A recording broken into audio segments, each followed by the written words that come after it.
Astaghfirullah. Assalamualaikum warahmatullahi wabarakatuh.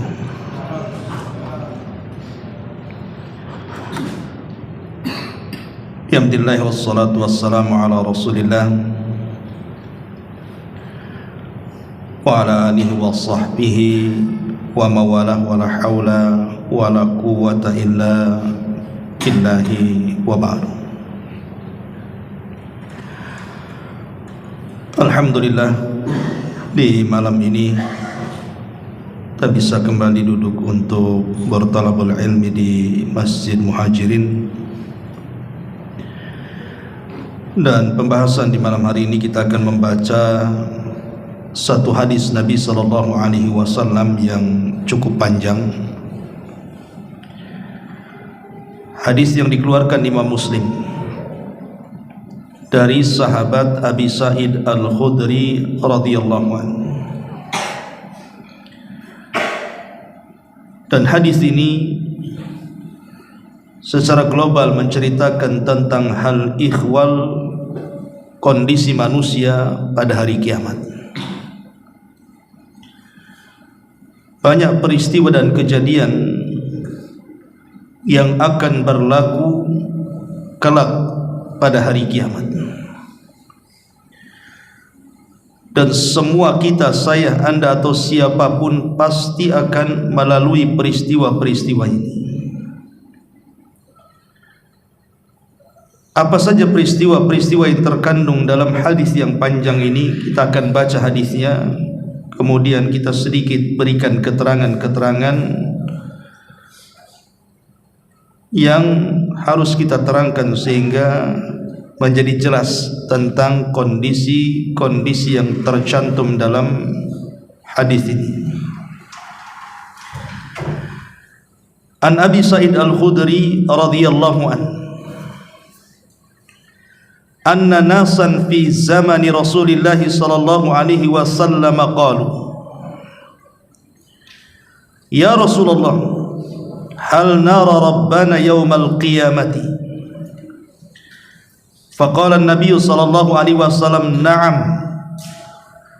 Qala hal tudaruna fi ru'yati syamsi bidhahirati sahwan laysa maha sahabun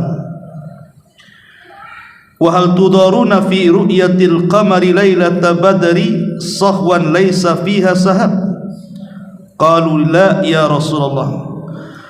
Qala ma tudaruna fi ru'yatillahi tabaraka wa ta'ala yawmal qiyamati illa kama tudaruna fi ru'yati ahadihima. Dari Abi Sa'id Al-Khudri radhiyallahu anhu, dia menceritakan bahwa ada sekelompok manusia pada zaman Nabi sallallahu alaihi wasallam. Mereka datang kepada Rasul kemudian bertanya, wahai Rasul, apakah kami akan melihat Rabb kami pada hari kiamat? Beliau menjawab, apakah kalian berdesak-desakan dalam rangka melihat matahari di siang hari yang tidak ada awan yang menghalangi? Ataukah kalian terhalangi ketika melihat bulan purnama dan tidak ada penghalang padanya? Maka manusia pun atau orang-orang itu pun mengatakan, tidak wahai Rasul.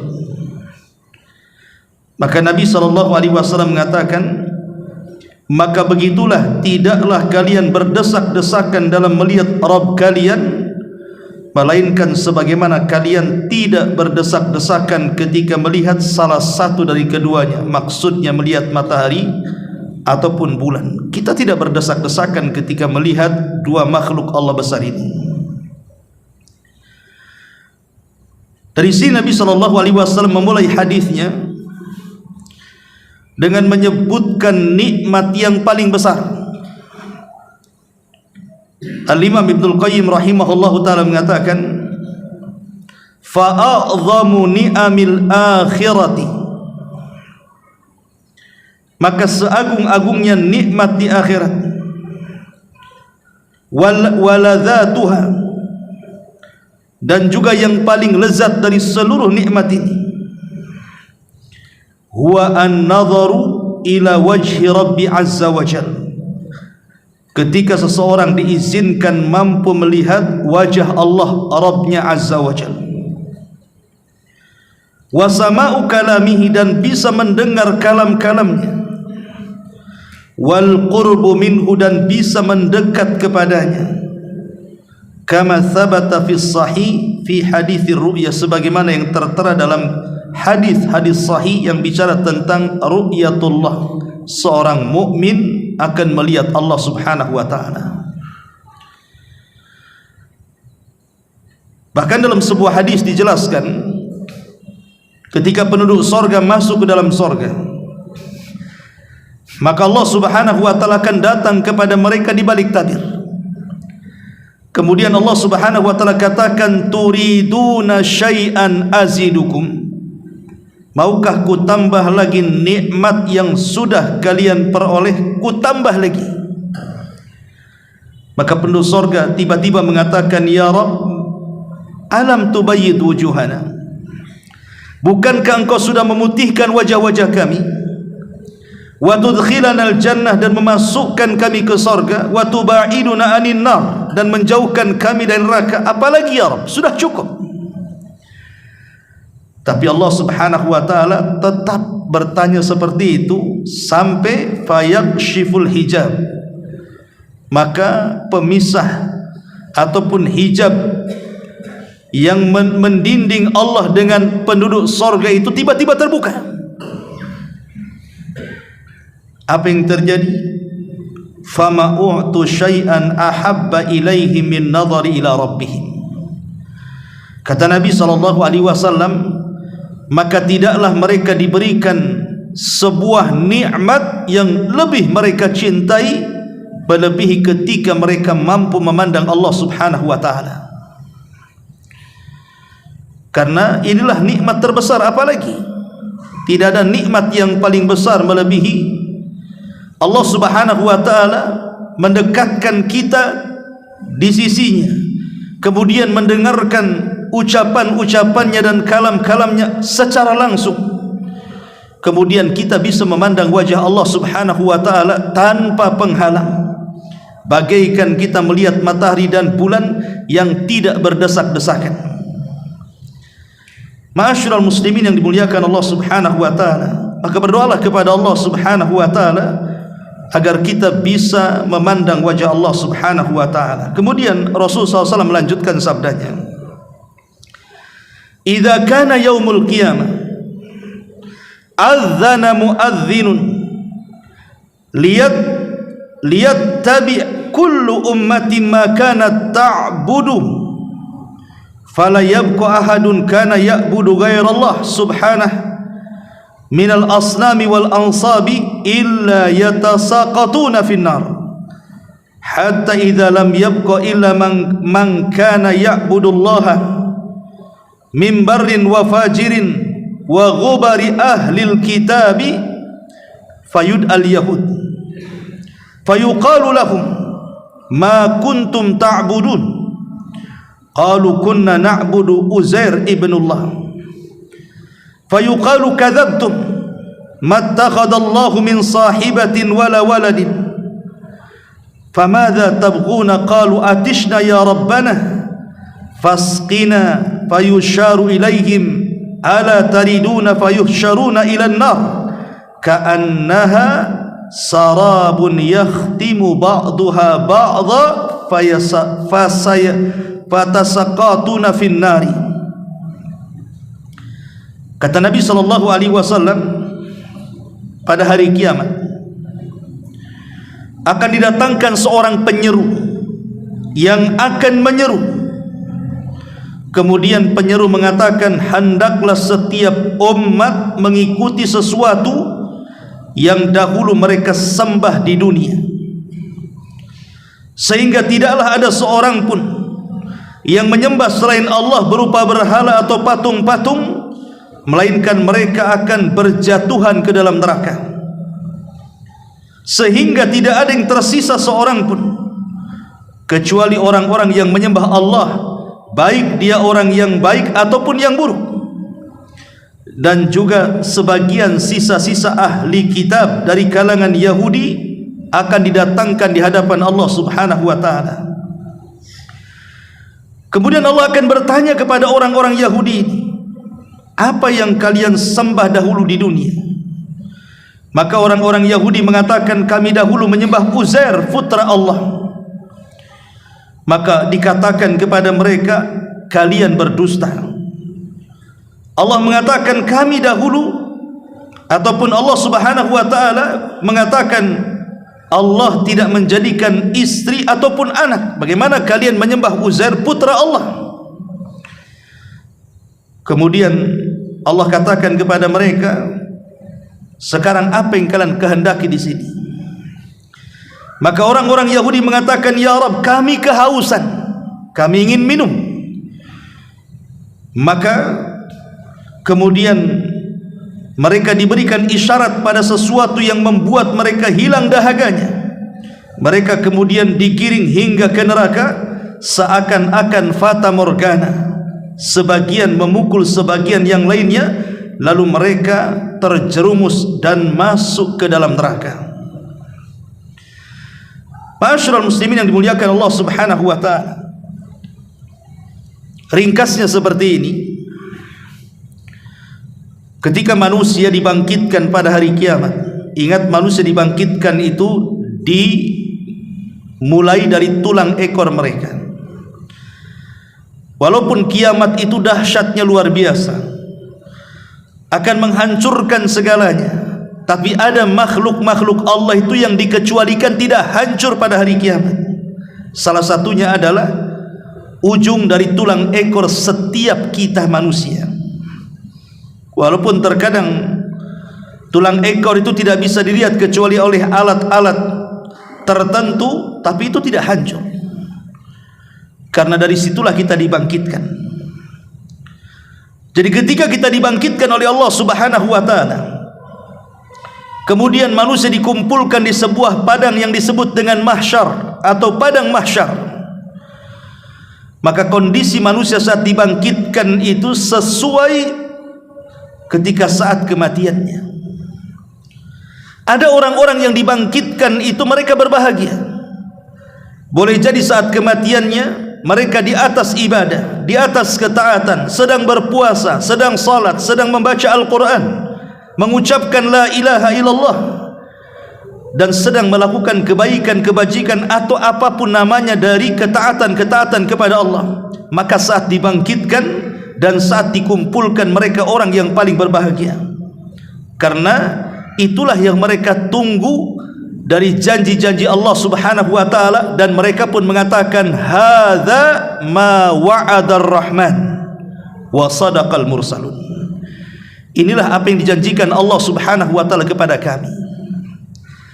Tapi ada orang-orang yang dibangkitkan itu mereka merasa terhina, mereka merasa binasa dan celaka, sehingga mereka mengatakan, ya wailana man ba'athana mim marqadina. Duhai celaka, siapa yang membangkitkan kami di sini? Kami sudah enak tidur, tiba-tiba dibangkitkan. Celaka, siapa yang membangkitkan kami? Siapa yang membangunkan dari tidur-tidur kami ini? Sehingga ada orang yang dibangkitkan tiba-tiba kemudian lehernya terkalung 7 lapis bumi. Boleh jadi saat di dunia dia mengambil tanah orang lain. Saat dibangkitkan tiba-tiba mungkin dia badannya mengecil di tengah-tengah manusia besar. Boleh jadi saat kematiannya dia tidak bertobat dari kesombongannya, sehingga Rasul katakan, yuhsyarul mutakabbiruna yaumal qiyamati ka'amthali dzar. Akan dikumpulkan orang-orang yang sombong di dunia itu ketika dibangkitkan seperti semut kecil. Boleh jadi saat dibangkitkan kemudian dia menusuk-nusuk perutnya, mencekik lehernya, meminum racun yang mematikannya. Boleh jadi saat di dunia mereka mati bunuh diri seperti itu. Macam-macam orang-orang yang dibangkitkan itu. Kemudian mereka dikumpulkan di padang mahsyar. Di situ Allah Subhanahu wa ta'ala akan dekatkan matahari 1 mil di atas kepala. sehingga ada orang yang tertutup dengan keringatnya. Ketika ada orang-orang yang tertutup dengan keringatnya, tentu sesuai dengan amalannya, maka Allah Subhanahu wa taala akan memisahkan setiap manusia di situ. Allah Subhanahu wa taala akan katakan, wahai para pemimpin-pemimpin yang adil, keluar kalian dari situ. Kemudian Allah Subhanahu wa taala sudah menyiapkan satu naungan dari arasy-Nya, di mana kepalanya tidak akan tersentuh dengan sengatan matahari. Maka para pemimpin yang adil keluar dari kerumunan manusia, kemudian diletakkan di bawah naungan arasy Allah Subhanahu wa taala. Wahai anak-anak muda yang hatinya selalu tergantung dengan masjid, kalian keluar dari situ. Wahai orang-orang yang menjaga kehormatannya, keluar dari situ. Wahai orang-orang yang mungkin tengah malam kemudian bangun, kemudian meneteskan air mata karena takut kepada Allah, keluar kalian dari situ. Wahai orang-orang yang bersedekah, dan begitulah Rasulullah menyebutkan satu-satu amalan-amalan yang bisa menaungi mereka pada hari di saat tidak ada naungan kecuali naungan Allah Subhanahu wa taala. Mereka dipisah tuh di padang mahsyar itu. Subhanallah. Ya. Kemudian setelah mereka pun dipisah antara orang-orang baik dan orang fajirnya, maka Allah Subhanahu wa taala mulailah kemudian menanyakan sesuatu kepada hamba-hambanya, tentu dimulai dari para nabi. Allah Subhanahu wa taala akan datang kepada Adam alaihi salatu wassalam, ya Adam, akhrij bi'san nar. Wahai Adam, keluarkan dari keturunanmu utusan-utusan neraka. Adam bingung, wa ma bi'san nar, apa yang dimaksud utusan neraka ya Rabb? Maka Allah mengatakan, keluarkan dari keturunanmu dari 1999, masukkan mereka ke neraka, satu ke sorga.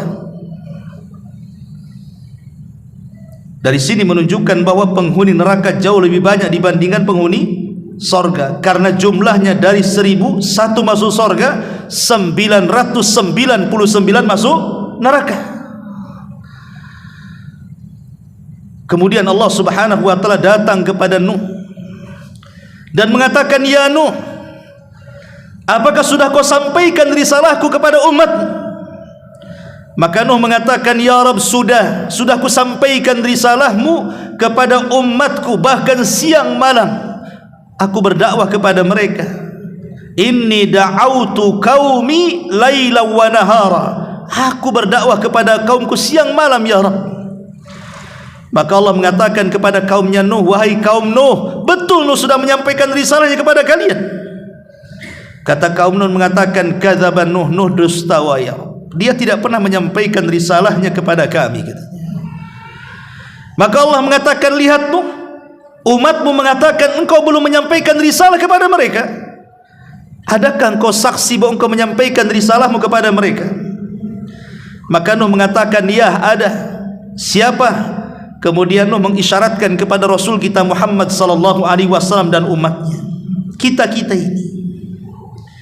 Kemudian Allah bertanya kepada Rasulullah sallallahu alaihi wasallam, apakah engkau akan jadi saksi bagi kaum yang tidak pernah kau lihat wahai Muhammad?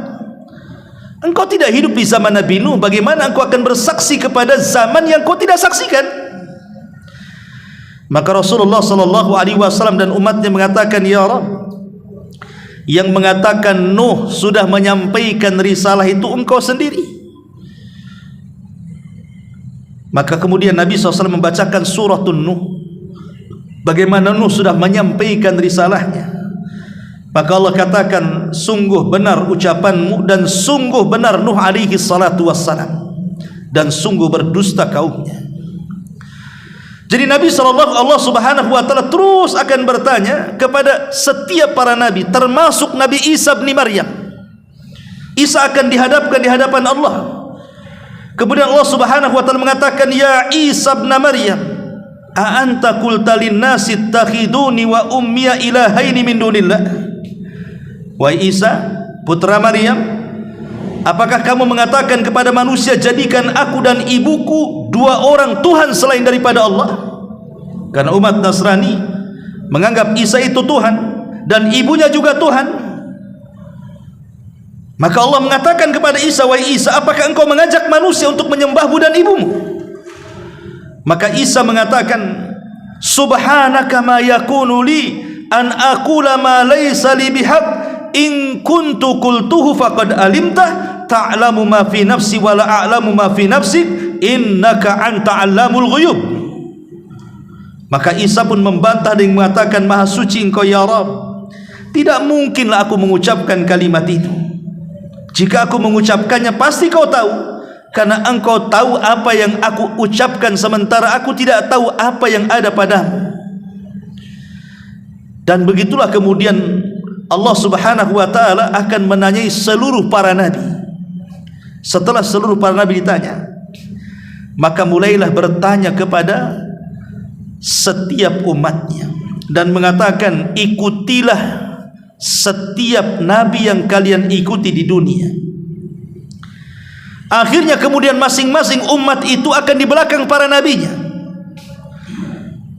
Pamannya Nabi Nuh, maka umatnya akan di belakangnya. Nabi Isa, Nabi Musa, Nabi Syuaib, Nabi, semua para nabi, termasuk Nabi kita Muhammad sallallahu alaihi wasallam, semua umat akan dikumpulkan bersama para nabinya. Karena di sini akan terjadi mahkamah besar, peradilan besar. Peradilan Allah subhanahu wa ta'ala yang disebut dengan hisab. Hisab itu pengadilan Allah subhanahu wa ta'ala seadil-adilnya, karena Allah langsung yang menjadi hakimnya, malaikat menjadi saksinya, dan semua kita menjadi orang-orang yang tertuduhnya. Ma'asyiral muslimin yang dimuliakan Allah subhanahu wa ta'ala, proses hisab inilah ada kemudian orang-orang yang dihisab mudah yang disebut dengan al-arad. Ada orang-orang yang dihisab dengan hisab yang begitu sulit yang disebut dengan hisaban asira, hisab yang begitu sulit, karena Allah akan menanyakan kepada kita sedetil mungkin. Orang kalau sudah ditanya sedetil-detilnya, berarti ini hisabnya sulit. Tapi kalau ditanya tidak detail, berarti hisabnya mudah. Jadi ada orang yang detail sekali pertanyaannya, karena Nabi SAW mengatakan, manukisha al-hisab halak, siapapun yang ketika ditanya dan detail pertanyaannya, celaka dia. Inilah hisab yang sulit. Ma'asyiral muslimin yang dimuliakan Allah azza wa jal, baru selesai hisab, terjadilah mizan timbangan. Semua akan ditimbang, termasuk badan kita, catatan kita, amalan kita, dan semua di sini akan nampak keadilan Allah subhanahu wa ta'ala, di mana amal sebiji zarah pun akan nampak saat terjadi penimbangan amal itu. Tidak ada yang mengelak dari timbangan ini. Ma'asyiral muslimin, baru setelah penimbangan amal ini, maka kondisi akan digelapkan segelap-gelapnya.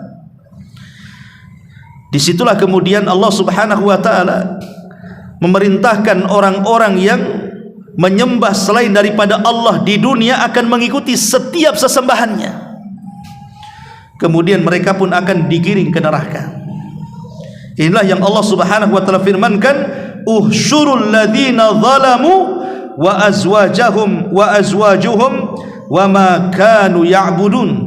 Kumpulkan orang-orang yang zalim dan yang semisal mereka dan apa yang mereka sembah dari selain daripada Allah subhanahu wa ta'ala min dunillah, fahduhum ila siratil jahim, hantarkan mereka ke dalam neraka jahim. Ma'asyiral muslimin yang dimuliakan Allah subhanahu wa ta'ala, kemudian Nabi SAW melanjutkan sabdanya, thumma yud'an nasara, kemudian orang-orang Nasrani pun akan dipanggil. Fayuqalu lahum, dikatakan kepada mereka, ma kuntum ta'budun, apa yang kalian sembah di dunia? Qalu kunna na'budul masih ibn Maryam, oh kami dulu menyembah al-Masih putra Maryam. Fayuqalu lahum, dikatakan kepada mereka, kadzabtum, dusta kalian, mattakhadallahu min sahibatin wala waladin, Allah tidak pernah punya istri dan punya anak, macam mana kalian menyembah al-Masih putra Maryam? Kalian dusta. Fayuqal, maka dikatakan kepada mereka, famadza tabgun, apa yang kalian kehendaki? Fayaqulun, mereka mengatakan, atishna ya Rabbana fasqina, kami sangat haus ya Rabb. Bagaimana tidak haus, mereka berada di terik matahari 1 mil di atas kepala. Mereka minta minum kepada Allah Azza wa Jalla. Qala fayusharu ilaihim ala tariduna fayuhsharu ila jahannam ka'annaha sarabun yakhtimu ba'duha ba'dan fayatasaqatuna finnar. Lalu mereka pun dikumpulkan, kemudian mereka diisyaratkan kepada apa yang mereka kehendaki, seakan-akan mereka berada di tengah-tengah fata morgana, di mana sebagian yang lain memukul sebagian yang lainnya, kemudian sebagian mereka terjatuh ke dalam neraka. Hatta idza lam yabqa illa man kana ya'budullah, sehingga ketika tidak ada lagi manusia kecuali orang yang hanya menyembah Allah Subhanahu wa taala, min barrin wa fajirin, dari orang baiknya atau buruknya, atahum rabbul alamin, maka Allah akan datang kepada mereka fi adna suratin, dalam bentuk yang paling ringan, min suratin allati ra'auha fi, min suratin allati ra'auhu fi, dari bentuk yang mereka bisa lihat. Jadi Allah Subhanahu wa taala ketika kemudian di padang mahsyar itu akan datang kepada manusia, dan itu disyaratkan dalam Al-Qur'an, wa jaa rabbuka wal malaku saffan saffah, dan Allah akan datang kepada manusia di padang mahsyar sementara malaikat bersaf-saf.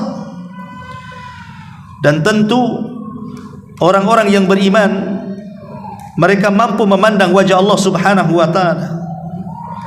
Tapi orang-orang kafir mereka akan terhalang dari melihat wajah Allah Subhanahu wa taala. Kenapa? Karena Allah Subhanahu wa taala berfirman, kalla innahum ar-rabbihim yawma idzin lamahjubun. Kelak pada hari kiamat, orang-orang kafir itu terhadap Rabb mereka pada hari kiamat mereka terhalang, tidak bisa memandang. Karena memandang Allah itu kan sebuah kenikmatan, sehingga hanya orang-orang yang beriman saja yang diberikan kenikmatan mampu memandang Allah. Tapi orang-orang yang kafir, munafik, mereka tidak diizinkan memandang Allah. Kalaupun kata para ulama akidah Allah tampak di mata-mata mereka, maka Allah akan membentuk dirinya seolah-olah zat yang sangat menakutkan kepada mereka. Mereka ketakutan ketika memandang wajah Allah, karena posisi mereka menjadi pesakitan di hadapan hakim yang siap memutuskan. Makanya di sini Allah Subhanahu wa taala akan datang kepada mereka dalam bentuk yang paling rendah. Terkadang orang yang beriman tidak bisa mengenalinya, padahal itu Allah Subhanahu wa taala. Kemudian qala, Allah berfirman, fama tantadiruna, apa yang kalian tunggu, katanya. Tattabi kulla ummatin ma kanat ta'bud, qalu ya rabbana faraqna an-nas fid dunya afqara ma kunna ilaihim wa lam nusahibuhum fayaqulu ana rabbukum fayaquluna na'udzu billahi min la nusyrika bihi syai'an marrataini aw thalathan hatta inna ba'dahum la yakadu ayyanqaliba. Jadi ketika Allah Subhanahu wa taala datang kepada mereka dalam bentuk yang paling ringan, Allah katakan, apa yang kalian tunggu? Hendaklah setiap umat mengikuti apa yang mereka sembah. Kenapa kalian tinggal di sini? Kenapa tidak seperti mereka itu yang menyembah sapi mereka di belakang sapi, yang menyembah ular mereka di belakang ular, yang menyembah batu di belakang batu, yang menyembah sungai di belakang sungai, dan begitu seterusnya. Tapi ada sekelompok orang itu tidak kemana-mana, di situ saja. Sehingga Allah mengatakan, lah bukankah setiap umat harus mengikuti apa yang mereka sembah di bumi? Kenapa kalian diam di sini? Maka orang-orang ini mengatakan, wahai Rabb kami memisahkan diri dari manusia di dunia ketika kami membutuhkan apa yang kami butuhkan kepada mereka. Akan tetapi kami tidak berteman dengan mereka. Oh, kami tidak berteman dengan orang-orang yang menyembah ini, tidak. Kami betul-betul mentauhidkan Allah, karena mereka orang-orang beriman. Ya. Kemudian mereka berkata, aku berlindung kepada Allah darimu, kami tidak akan menyekutukan Allah dengan sesuatu apapun. Mereka ucapkan 2 atau 3 kali sehingga sebagian mereka hampir berbalik dan berpaling dari seruan itu. Tiba-tiba Allah Subhanahu wa taala berfirman, fayaqul hal bainakum wa bainahu ayah fata'rifunahu biha. Apakah di antara kalian dan dia yang kalian sembah itu mempunyai tanda-tanda yang dapat kalian kenal dengan tanda-tanda itu? Fayaquluna, maka mereka orang yang beriman mengatakan, na'am, iya kami tahu. Kalau seandainya Rabb kami menampakkan di hadapan kami, kami tahu, karena kami tahu tanda-tandanya. Apa yang terjadi? Fayukshafu an saqin, tiba-tiba Allah memperlihatkan betisnya.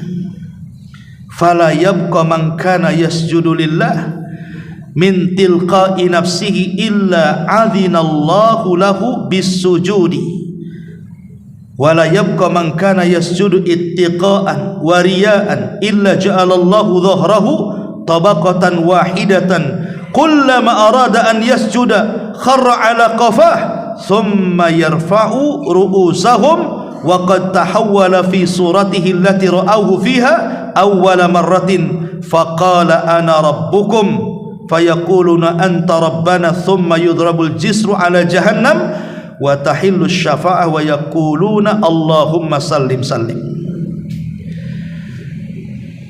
Ketika Allah Subhanahu wa taala bertanya, apakah di antara kalian dan dia mempunyai tanda-tanda yang dapat kalian kenal dengan tanda-tanda itu, mereka menjawab ya.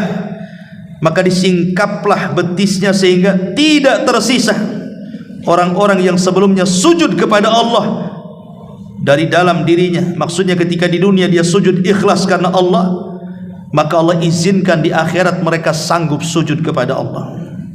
Tetapi tidak tersisa orang-orang yang sebelumnya sujud di dunia, mereka sujud karena ego, karena ria, karena sum'ah, karena sombong. Kecuali Allah jadikan punggungnya menjadi 1 lipatan, sehingga setiap kali hendak sujud dia tersungkur di atas tengkuknya dan mereka tidak bisa sujud.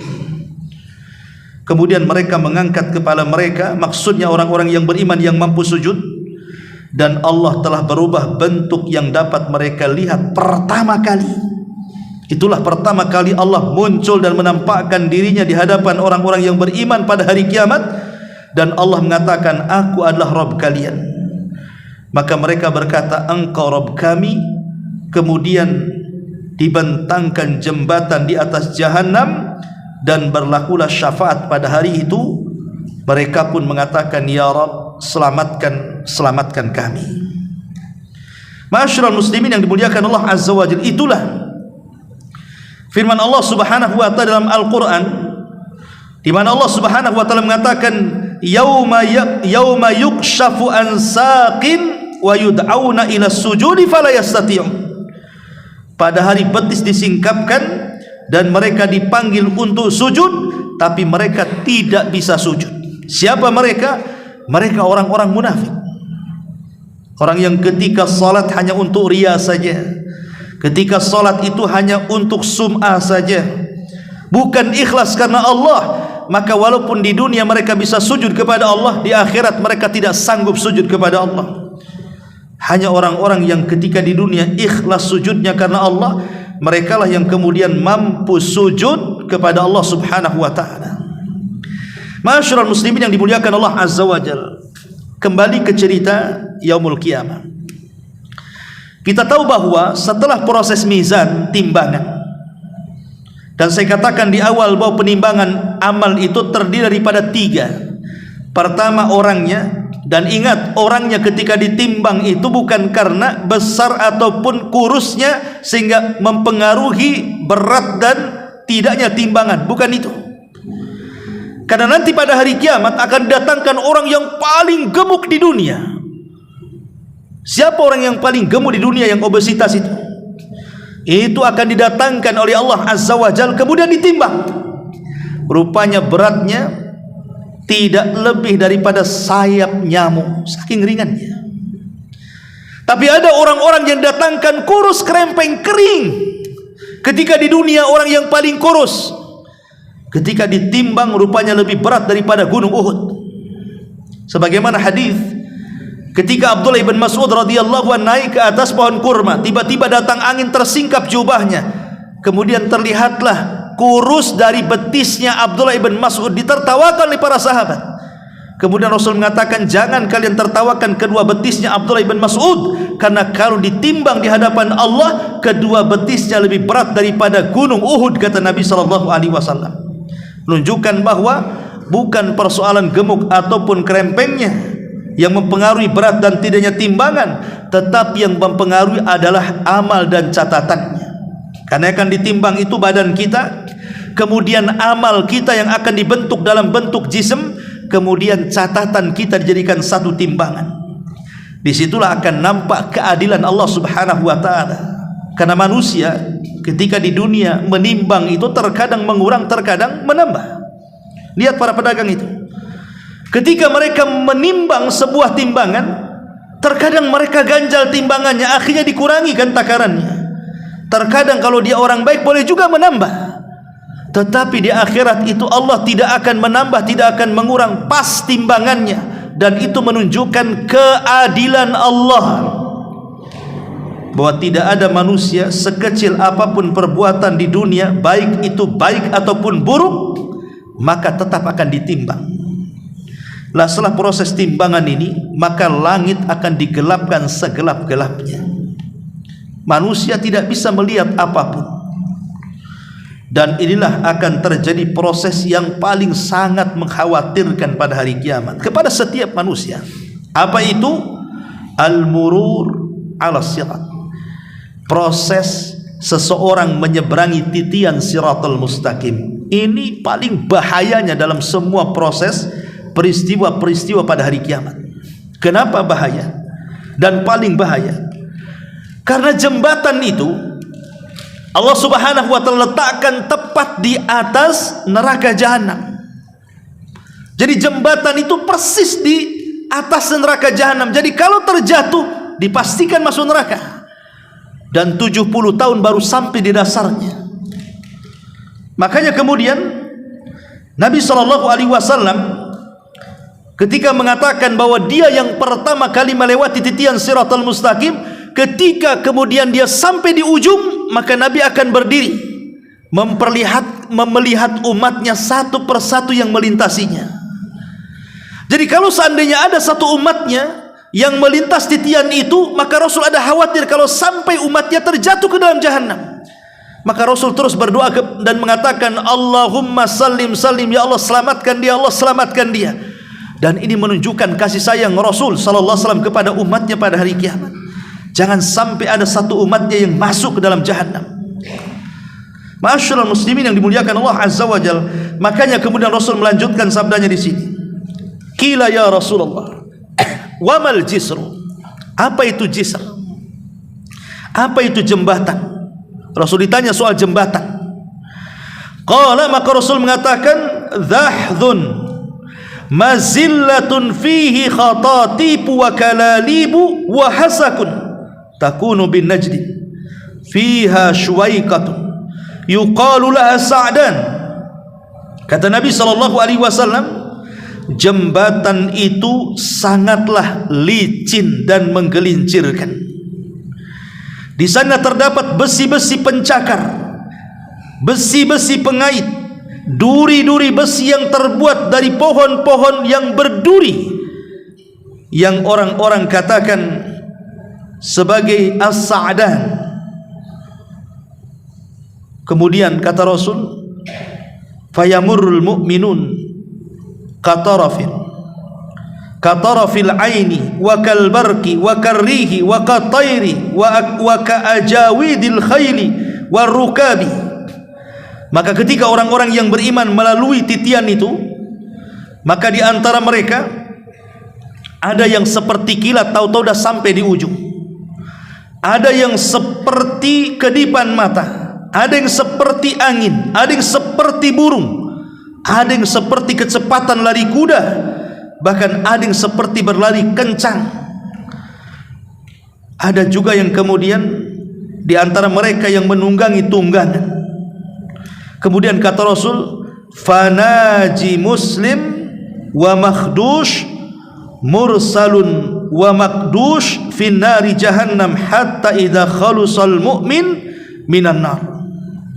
Kemudian Nabi SAW mengatakan, maka orang-orang yang beriman akan ada yang selamat, tetapi ada yang tercabik-cabik, tertunda, dan ada yang terlempar ke dalam neraka jahanam, sehingga ketika orang-orang yang beriman telah terbebas dari neraka, maka Rasul mengatakan, fawalladhi nafsi biyadih ma minkum min ahadin bi asyad munasyadatan lillahi fi istiqsa'il haqqi minal mu'minina lillahi yaumal qiyamah li ikhwanihimul ladzina finnar. Maka demi zat yang jiwaku berada di tangannya, tidaklah seorang dari kalian yang begitu gigih memohon kepada Allah di dalam menuntut kebenaran pada hari kiamat untuk saudaranya yang berada dalam neraka. Mereka pun berseru, ya Rabb, ya Rabb, kanu yasumuna ma'ana, bukankah mereka puasa bersama kami, wa yusalluna wa yahujjuna ma'ana, mereka salat dan haji bersama kami. Fayuqalu lahu, maka dikatakan kepada mereka, akhriju man araftum, keluarkan orang yang kau kenali. Fatuharramu suwaruhum alan nar fayukhrijuna khalqan kathiran qad akhadatin nar ila nisfi saqaihi wa ila ka'bataihi wa ila rukbataihi. Kemudian dikatakan, keluarkan orang-orang yang kalian kenali. Maka bentuk-bentuk mereka hitam kelam karena terpanggang oleh api neraka. Kemudian mereka mengeluarkan begitu banyak orang-orang yang telah mereka begitu banyak orang-orang yang telah dimakan api neraka sampai pada pertengahan betisnya, atau boleh jadi sampai kedua lututnya. Jadi penggalan hadis yang sebelumnya, manusia akan melewati setiap titian Siratal Mustaqim, dan manusia akan diberikan, setiap manusia itu cahaya yang akan melintasinya. Dengan cahaya itulah dia sanggup meniti titian itu. Lah ketika kemudian orang-orang yang beriman, mereka sudah selamat, dan sebagian mereka ada yang masuk ke dalam jahanam. Kalau orang kafir kan tidak sempat meniti titian karena mereka sudah digiring ke dalam jahanam kan itu. Hanya orang yang beriman saja dan orang munafik. Jadi orang munafik juga akan meniti titian ini. Tetapi orang munafik ini, mereka meniti titian ini hanya Allah ingin menipu, memperdaya mereka sebagaimana di dunia mereka menipu Allah dan orang-orang yang beriman, maka mereka akan tipu di titian ini. Itulah orang-orang munafik. Lah singkat cerita, kata Nabi SAW, ketika orang-orang sudah masuk dalam sorga, orang-orang ini sudah masuk dalam sorga ini, mereka teringat dengan kawan-kawan yang masuk neraka. Jadi orang-orang yang beriman akan teringat dengan teman-temannya yang masuk neraka. Kemudian mereka mengatakan kepada Allah, ya Rabb, orang yang masuk neraka itu kawan kami. Dulu di dunia mereka sholat bersama kami, puasa bersama kami, haji bersama kami. Kenapa kau masukkan mereka ke neraka? Kemudian mereka mengatakan, ya Rabb, tolonglah keluarkan mereka dari neraka. Sebagian riwayat mengatakan, la taqtamilu ladzatina hatta tukhrijahu minan nar, jangan kau sempurnakan kenikmatan kami di sorga sampai kau keluarkan kawan kami dari neraka. Dari sini ikhwatu fiddin yang dimuliakan Allah Azza wa Jalla, Hasan Al-Basri sampai mengatakan, Imam Hasan Al-Basri, apa kata beliau? Istaghfiru minal ikhwan, fa inna likulli mu'minin syafa'ah yaumal qiyamah. Perbanyaklah mencari teman-teman yang baik, karena setiap mukmin itu mempunyai syafaat pada hari kiamat. Barangkali kamu masuk ke dalam syafaat dari temanmu yang saleh itu, kata Imam Hasan Al-Basri. Ini menunjukkan apa? Bahwa berteman itu bukan sembarang. Makanya Rasulullah mengatakan, almaru ala dini khalilih, orang itu ditentukan agamanya dengan agama temannya. Karena teman itu kan nyeret kita masalahnya.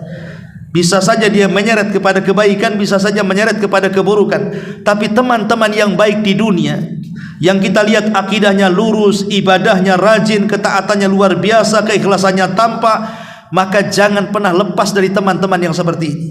Karena nanti pada hari kiamat, mereka akan menjadi syafaat bagi kita.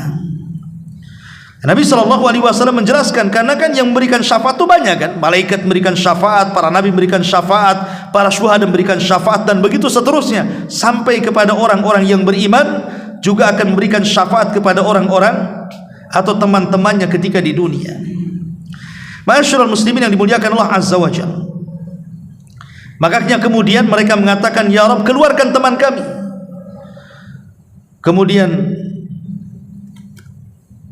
Nabi SAW sampai bersumpah dan mengatakan, demi zat yang jiwaku berada di tangannya, tidaklah seorang dari kalian yang begitu gigih memohon kepada Allah dalam menuntut kebenaran pada hari kiamat, kemudian mereka ingin saudara-saudaranya selamat dari api neraka. Kemudian mereka mengatakan, Rabbana, wahai Rabb kami, mereka puasa bersama kami, solat bersama kami, haji bersama kami. Maka Allah mengatakan, kalau gitu keluarkan orang-orang yang kau kenali.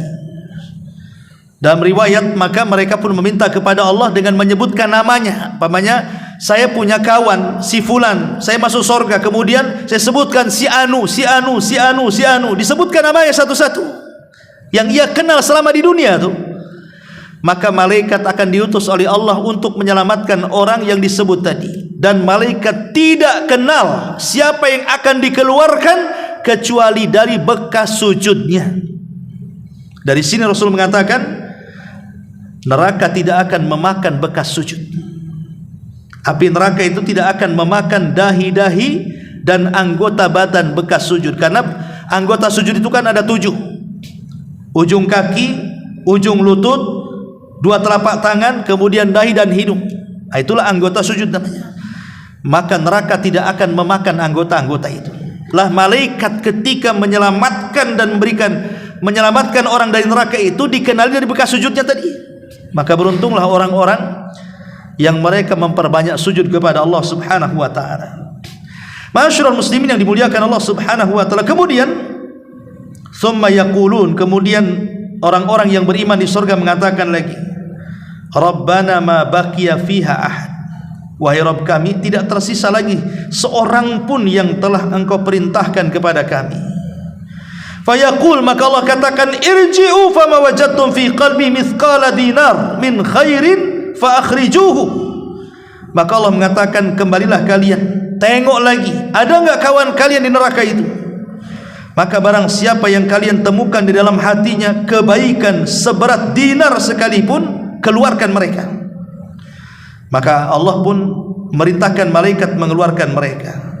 Mereka pun mengeluarkan dengan jumlah yang begitu banyak. Kemudian mereka berkata, wahai Rabb kami, kami tidak meninggalkan dalamnya seorang pun yang telah Engkau perintahkan kepada kami.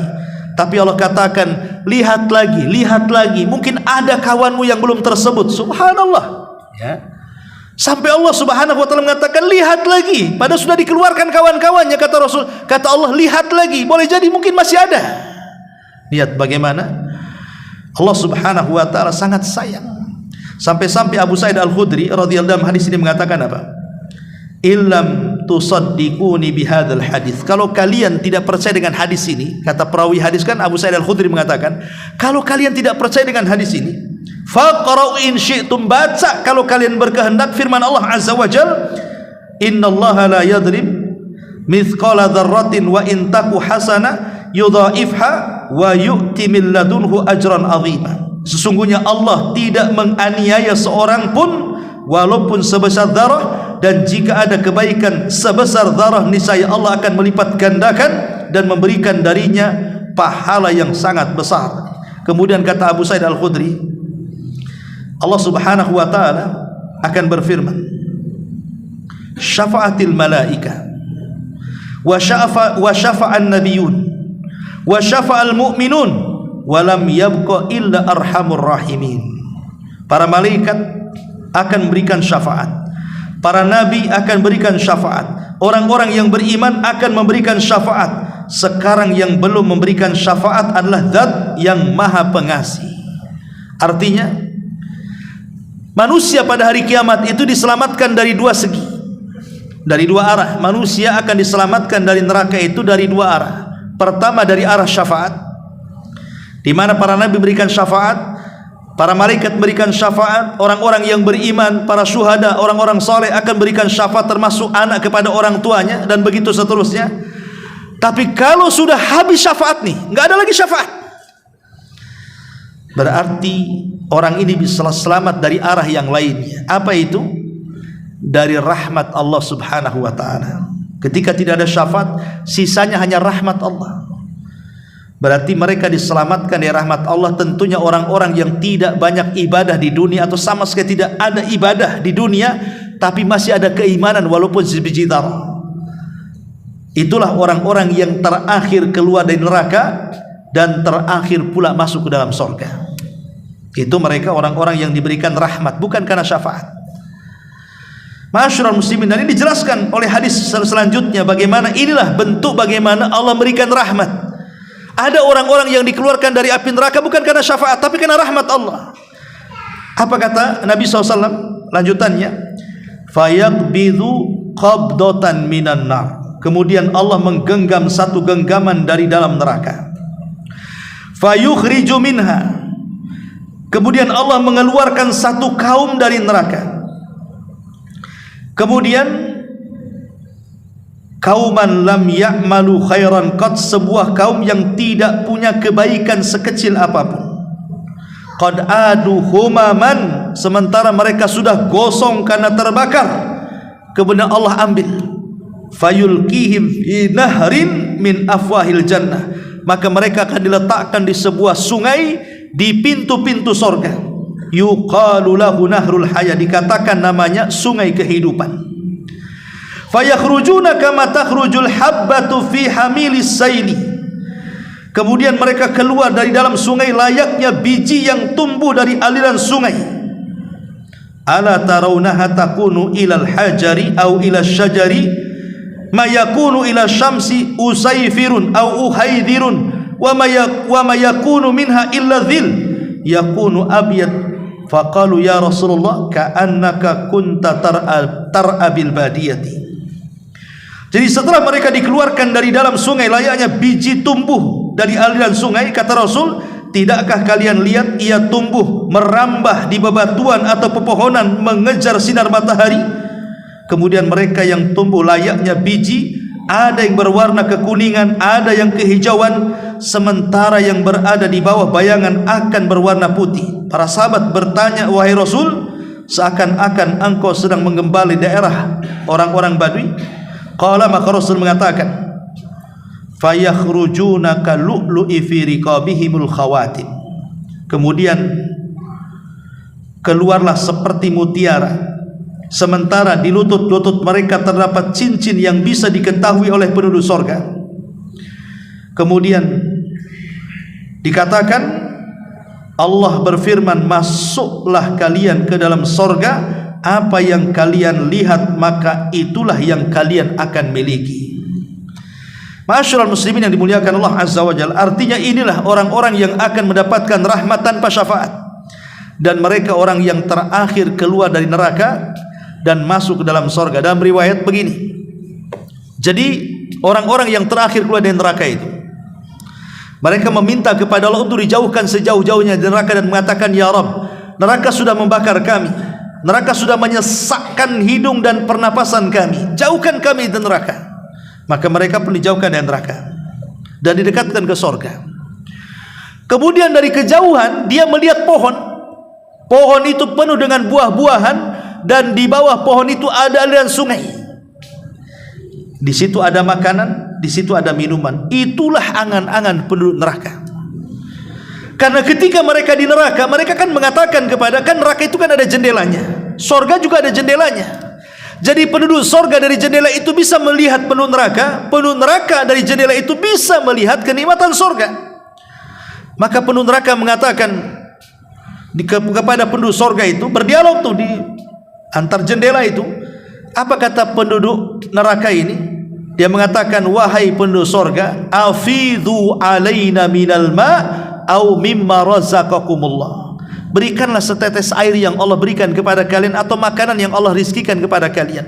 Tapi penduduk surga mengatakan apa? Innallaha harramahum 'alal kafirin. Oh, tidak bisa Allah haramkan kepada kalian oleh orang-orang kafir. Jadi cita-cita penuh neraka itu hanya ingin minum dan makan. Karena makanan dan minumannya di neraka itu na'udzubillah tidak bisa dimakan. Kalau dimakan membahayakan, menghancurkan dan membinasakan. Makanya ketika melihat ada pohon, banyak buahnya, di bawahnya ada aliran sungai, mereka mengatakan, ya Rabb, dekatkan kami ke situ, katanya. Allah mengatakan, janji kalau seandainya ku dekatkan kau ke sana, kau tidak akan minta yang lainnya. Maka hamba ini mengatakan, aku janji ya Rabb, asal kau dekatkan kami ke situ. Akhirnya kemudian didekatkanlah ke pohon itu. Rupanya dia melihat pohon itu banyak makanan buah-buahannya. Dengan lezatnya dia makan, dengan lezatnya dia minum, dan dia pun merasa sangat nyaman sekali. Karena selama ini disiksa luar biasa kan itu. Tiba-tiba dari pohon itu dia melihat ada pohon yang jauh lebih besar lagi. Yang jauh lebih besar lagi, lebih banyak buah-buahannya, dan aliran sungainya lebih dahsyat lagi. Tiba-tiba mengatakan, ya Rabb, bisa enggak kau dekatkan aku ke pohon yang itu, katanya. Allah mengatakanlah, tadi kan sudah aku katakan, kalau aku dekatkan kau tidak akan minta yang lainnya. Iya wahai Rabb, ini kedua kalinya, katanya. Akhirnya didekatkan ke pohon yang kedua. Kemudian dari pohon yang kedua ada pohon yang ketiga lagi. Dan dia mengatakan, ya Rabb, dekatkan kami kepada pohon yang ketiga. Lah, bukankah kau sudah mengatakan kalau sudah dekatkan ke pohon yang kedua kau tidak akan meminta? Iya, ini yang terakhir ya Rabb, katanya. Nikmat manusia.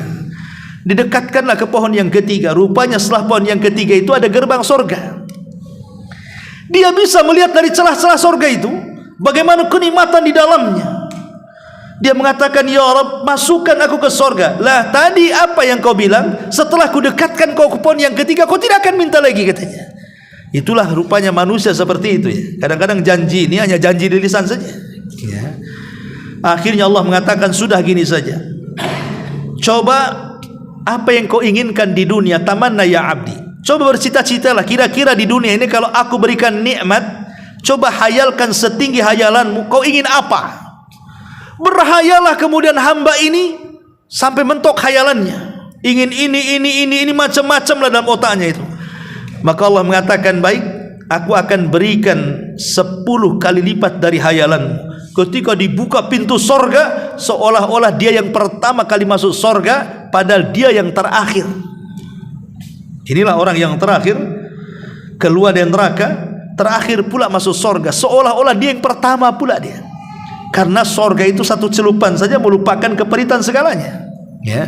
Inilah orang-orang yang mendapatkan rahmat dari Allah subhanahu wa ta'ala. Inilah di antara riwayat yang cukup panjang yang dikeluarkan Imam Muslim dari hadis Abi Sa'id Al-Khudri radhiyallahu an. Wallahu a'lam, mudah-mudahan manfaatnya. Subhanakallahumma bihamdika, asyhadu an la ilaha illa anta astaghfiruka wa atubu ilaik. Allahu ta'ala alam. Assalamualaikum warahmatullahi wabarakatuh.